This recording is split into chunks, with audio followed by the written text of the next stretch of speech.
Will this 2023 event trigger the tribulation? In these past few months leading up to this end time significant event, prophetic precursors have already happened, including a secret meeting, and the implications are biblical.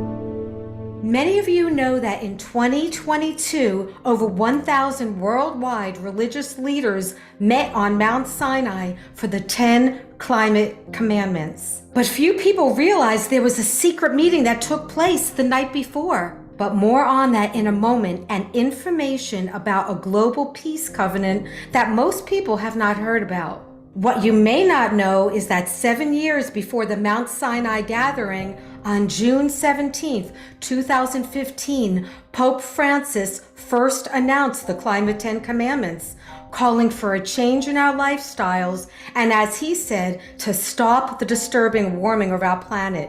Now remember, this is a religious leader pushing climate control. Why is that date, June 17th, 2015, significant? Because it fell on the 4th Hebraic month, the time when Moses broke the 10 Commandments on Mount Sinai, when he saw the Jewish people worshiping the golden calf that they created. So Pope Francis called on the 1.2 billion Catholics to join the fight against climate change. And in his papal letter called On Care for Our Common Home, he said, "Praise be to you, my Lord, through our sister, Mother Earth, who sustains and governs us." So this Pope, which the Catholic Reporter publication calls the world's pastor, which I believe is the false prophet, is calling for a new 10 commandments. In other words, the false prophet creating a one world religion through climate control. Now, 3 months later, in September 2015, Pope Francis addressed the UN. Now, it isn't often that the Pope addresses the UN, and he said, "Greed is destroying our Earth's resources." There's more information regarding the Pope and a one-world religion, which I'll get to in a moment, and reveal a key end-time player that no one is talking about. Back to the Mount Sinai 10 Commandments event. Why was there a secret meeting the day before the Mount Sinai event? And who else is behind the climate agenda and one world religion? Tim Cohen, author of The Antichrist in a Cup of Tea, explains. The whole modern climate agenda stems from the Rio Earth Summit of the early 1990s. So the Rio Earth Summit led to the Kyoto Protocol in Japan, onto which most of the nations signed, in addition to having previously signed on to the Rio Earth Summit in the early 1990s. The Rio Earth Summit led to the Kyoto Protocol. The Kyoto Protocol led to all of the COP meetings that have occurred to this day. So until you get to COP 21, those COP meetings weren't considered to be very successful. But with COP 21, COP 26, those two, and now COP 27, the thing you're asking about, these 10 commandments at Mount Sinai, coming out of COP 27, all of that stems from the Rio Earth Summit. The Rio Earth Summit was a success because of Charles. He was personally credited by world leadership, including the president of Brazil, including Al Gore, including all the major stakeholders, for the success of the Rio Earth Summit, because he organized aboard the Royal Yacht Britannia the meetings of the stakeholders beforehand, where they hashed out the main issues beforehand, before the summit actually took place in a formal public way. And because Charles did that and acted as the mediator, the interlocutor, etc., he was personally credited later for the success of that summit. The statue that was given to him, that is the idol that will be placed upon the Temple Mount years from now, or maybe as short as a year and a half from now, whenever it is, at the start of the Great Tribulation, whether we're in the Tribulation week or not yet, I'm not saying whether we are yet, whenever it's placed there, and that will be at the start of the Great Tribulation, that statue was given to Charles. It was commissioned by a president of Central Brazil, the president of Tocantins, right, to hail Charles with his face. With his face, outspread wings, wearing only a loincloth, standing atop a mass of human bodies, looking up to him as a godlike figure, as a savior. And in fact, the statue actually has on the inscription, on its base, inscribed, "Savior of the World." And they're looking up to Charles as the environmental savior of the world. So it ties directly to all this COP stuff, this climate stuff, right? Why do I bring all that up? Charles acted beforehand to ensure the success of the Rio Earth Summit, and then was credited by the world for the success of that, right? So now you had COP27. Charles chose not to attend that one. He was involved in most of the prior ones, but he chose not to attend this one. He did something different this time. November 4th, he held a meeting in London where all the key stakeholders, nations and individuals for COP27 came before him. Oh. And he addressed things beforehand, just like he'd done for the Rio Earth Summit previously. All this stuff, including these 10 commandments, which the Pope is also on board with, right? And we'll come to him in a moment. All this stuff is being orchestrated under Charles, including these 10 commandments, these climate 10 commandments for COP27.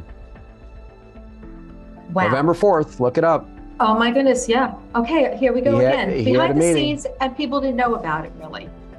Most people didn't. It wasn't highly publicized, but some people knew about it. It was, publicized. Mm-hmm. But look this up. Charles held a meeting, 200 plus attendees, I think it was. Nations and individuals, the major stakeholders, in this case for COP27, because Charles wasn't going to go to that now that he's king, in person. He's trusting his lower level people, in other words, to handle it. But he's giving them direction beforehand to make sure it goes how he wants. And that's what it was. And now you've got the Pope coming in kind of from the side, almost as a partner, but without saying he's a partner, to promote these climate 10 commandments, right? Your Excellencies, ladies and gentlemen, the COVID-19 pandemic has shown us just how devastating a global cross-border threat can be. Climate change and biodiversity loss are no different. In fact, they pose an even greater existential threat, to the extent that we have to put ourselves on what might be called a warlike footing. I'll be getting back to King Charles in a moment and the 2023 prophetic event. There's even more regarding the Pope and a one world religion that most people have not heard about. Now, Pope Francis was elected Pope in 2013, and he wasted no time for his one world religion climate change agenda. In 2013, the Pope urged all religions and those belonging to no church to unite to defend peace and the environment. The Pope is not only involved in the climate 10 commandments, but the Abrahamic Family Headquarters, also known as the One World Religion Headquarters, that opened up this year in Abu Dhabi. The headquarters has been built in collaboration with Pope Francis and the highest Imam, Ahmed al-Tayyib, after they both signed a global peace covenant on February 4th, 2019, called the Document of Human Fraternity for World Peace. The Abrahamic Family Headquarters, according to their website, has said that this headquarters is just their first initiative. What more do they have in mind? Maybe the Antichrist One World Religious Temple in Jerusalem? This is the Abrahamic Family House inauguration ceremony, portraying a one world religion in a positive, hypnotic way. Of course, using children as their visuals. We know the world elites want a one world religion so the world would worship the Antichrist. By the way, Pope Francis is not only uniting religions, but assures atheists you don't have to believe in God to go to heaven. Now we see how King Charles has been over the climate agenda, the Mount Sinai 10 climate commandments, and how he's using the Pope to facilitate a one world religion and climate change. But how will this upcoming 2023 event propel the one world religion and possibly trigger the tribulation? On May 6th, 2023, King Charles will be coronated king. The coronation will be presided over by Archbishop of Canterbury, Justin Welby. What are the biblical prophetic implications of this event, and how will this affect the world? Well, King Charles is the first king or queen since the 1500s to change a promise that has been upheld by the Church of England. All past monarchs have been deemed defender of the faith, the Christian Protestant faith. But King Charles has said he prefers to be defender of faith, meaning all faiths. More people who serve King Charles are uniting religions for an end-time one-world religion. More on the coronation and the implications in a moment. Keep your eyes out for the Archbishop of Canterbury. He is a key end-time player regarding the one-world religion, combining that with climate change. In 2017, the Archbishop of Canterbury, Justin Welby, who serves the monarchy, had a service to present a joint declaration described as a sign of healing after 500 years of division to unite the churches.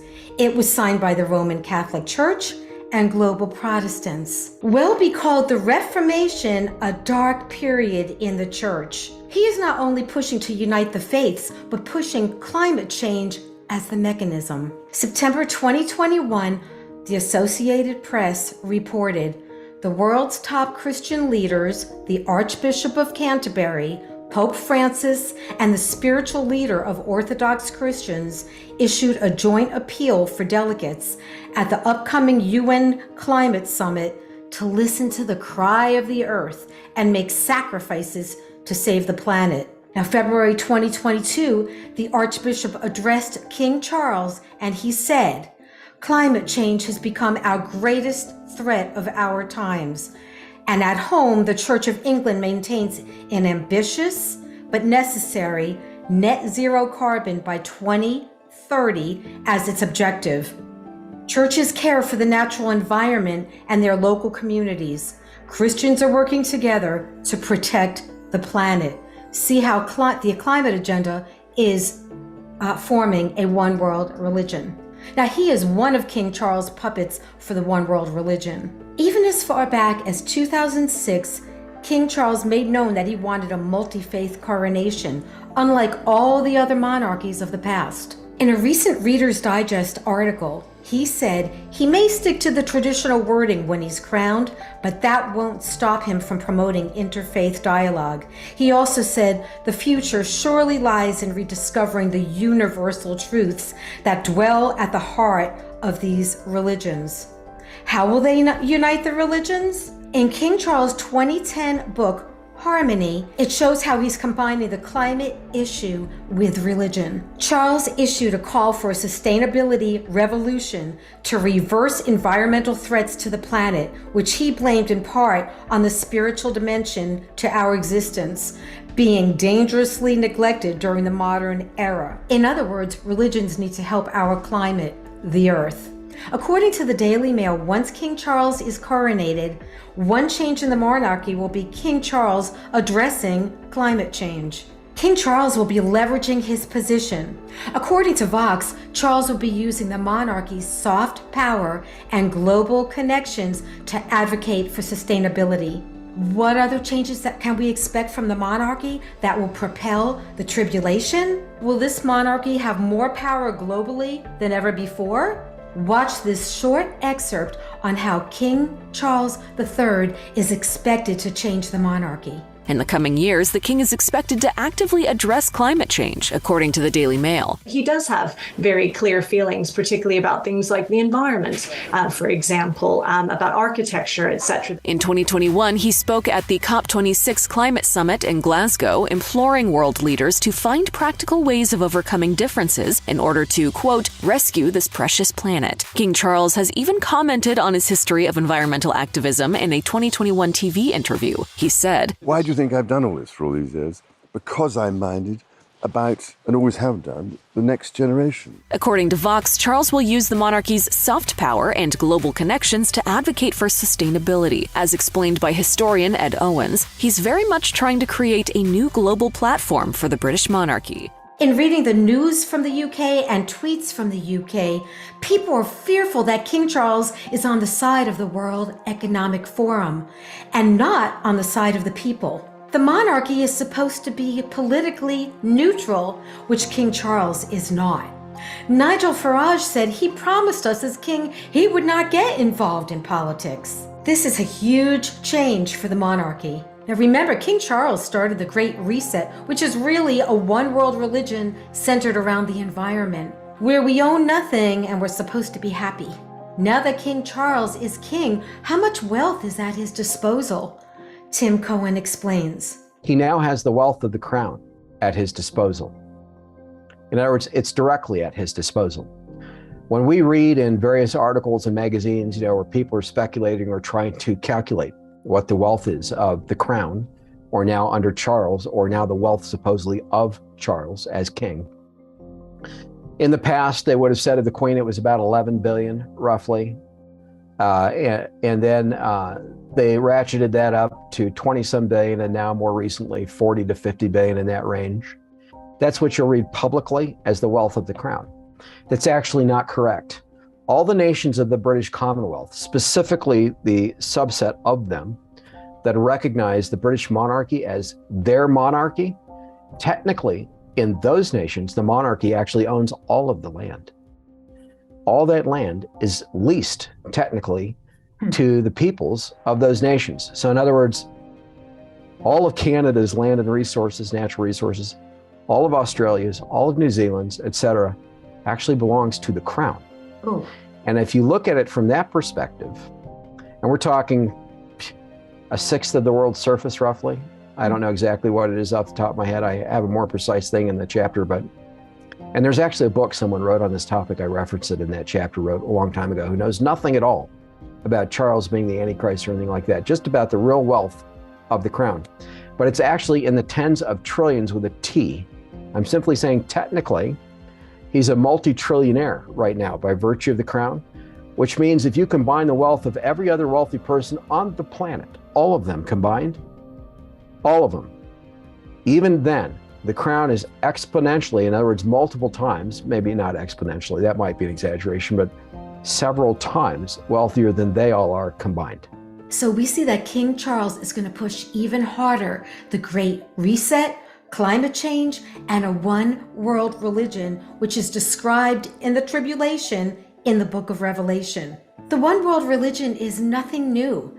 The Tower of Babel and a one world religious system are the same.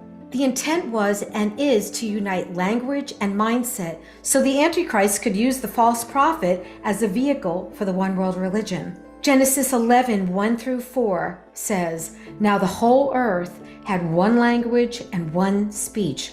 Come, let us build ourselves a city and a tower whose top is in the heavens, the Tower of Babel." July 2022, a few months before King Charles became king, he opened up the Commonwealth Games in England.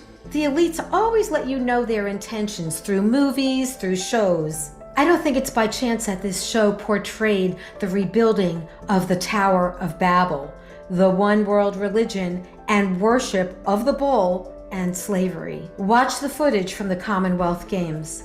At this event, Prince Charles opened it in lieu of the Queen on her behalf. He oversaw the whole thing. He was there in person at the Alexander Stadium in Birmingham, England, okay? At that event, a giant Molech bull, 10 meters in height, was rolled out into the center of the stadium to be worshiped and to face a large, recreated, rebuilt, right there in front of everybody, mock Tower of Babel. The one world religion takes place during the 7-year tribulation. Revelation 13, written 2,000 years ago, talks about the one world religion as the world worships the beast. The book of Daniel and Revelation shows the consequences is death if people do not worship the beast. And the false prophet forces the world to worship the beast. Matthew 24:5-11, speaking of the last days and false religions, says, "For many will come in my name, saying, I am the Christ, and will deceive many. Then many false prophets will rise up and deceive many." For more information regarding how much power King Charles really has politically and globally, click the video on the screen, and I'll see you there.